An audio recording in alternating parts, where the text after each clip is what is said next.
Foodie has had a really volatile couple of days. After deciding yesterday that she didn't want to be in Syria anymore, she reappeared today with, "I fainted at the airport." She couldn't figure out how to do members only, so she restarted the stream with, "Alright, members only." In this video, we'll take a look at one aspect of what she was talking about, the medical incident. There are quite a few details that don't add up, so you'll have to take some of this with a grain of salt.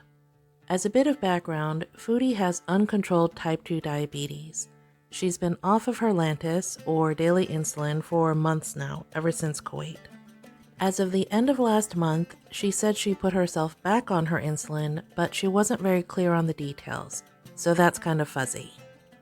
So I was really anxious about the trip, especially just deciding to I thought I had all this time left to prepare and say goodbyes and stuff.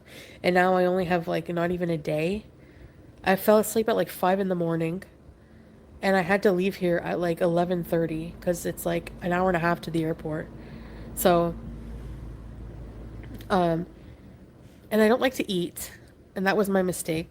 One of the cardinal rules for people with type 2 diabetes is that you're supposed to keep your blood sugar fairly stable throughout the day with small meals. My background here is that I help my mom take care of my dad who has controlled type 2 diabetes.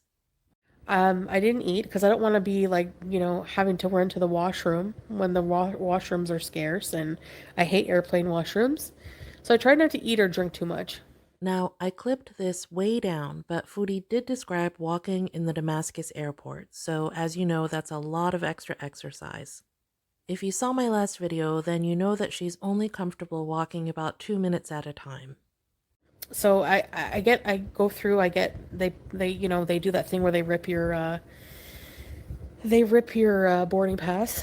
I get on the bus and there's nowhere to sit, so I'm standing, which is normally the case. I'm holding a bar. And I just remember feeling lightheaded, and then almost like everything was almost like in a dream but falling asleep. But I don't remember. I blocked out for I don't know. The next thing I remember, I'm on the ground and people are around me. And I was just like, what the hell? I did not understand. Yeah, I totally passed out. If you're familiar with the symptoms of hypoglycemia, then you know that this was a low blood sugar incident. But wait, there's more. And my bad too. I don't know if this is stupid, but I forgot to take my insulin last night. So I thought, you know what, I'm going to be traveling for a long time. And I tested my blood sugar this morning and it was 14. Foodie said she hadn't eaten, so if that's the case, then she had a fasting blood sugar of 14, or 252 milligrams per deciliter. That's really high, and if it's true, that means her diabetes is definitely not under control. So I took 30 units of insulin this morning. And yes, I'm an idiot. Please, you can be mad at me for this.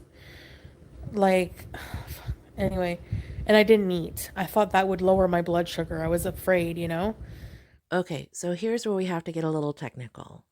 Lantus, the daily insulin that Foodie's on, is not fast-acting mealtime insulin. You're supposed to inject yourself at night, and we have no idea what her current dosage actually is.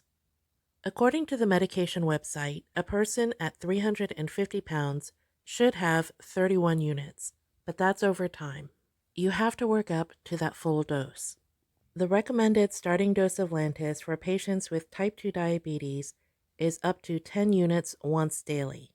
Over time, that's adjusted up to the full dosage recommended based on weight. So we're missing two things here. Number one, does Foodie's Syrian doctor know that she's putting herself back on insulin? And number two, what's her recommended dosage? From what I can tell, she's trying to use her daily long-lasting insulin, like mealtime fast-acting insulin, to lower her blood sugar. I forgot to bring my blood sugar monitor with me to the airport. So, when I came to, I felt all right, so I just got up right away. I was super embarrassed. I don't know if super embarrassed is the word I would use. Reckless? Yeah. Stupid? Absolutely. For this segment, I'll be using some patient education information from Diabetes UK. From what Foodie has told us, based on what she said about her insulin and not eating and the exercise, she put herself into hypoglycemia. Regardless of if she was aware of what she was doing, Foodie took too much insulin for her particular situation. When this happens, you have to monitor your blood sugar really closely and understand that you may need extra carbs. The type of insulin that she took, Lantus, works over time, so her chance of getting hypoglycemia will last approximately 12 to 18 hours. During that time, like on the bus, if she doesn't have small controlled meals, she could go into hypoglycemic or low blood glucose incidence. She brought this on by delaying that first meal, doing extra exercise by walking around the airport, and taking more insulin than she needed. Add in the stress or anxiety of travel, and you've got the perfect storm. As of right now, her plan is to go to the doctor tomorrow, get a checkup, and who knows if she'll actually be honest with him. Until then, she's back in Salah's family home, still planning on going back to Canada as soon as possible, and we'll have to see if we get an update. Drop me a line in the comments and let me know what you think. I'd love to hear from you. So I took 30 units of insulin this morning, and yes, I'm an idiot. Please, you can be mad at me for this.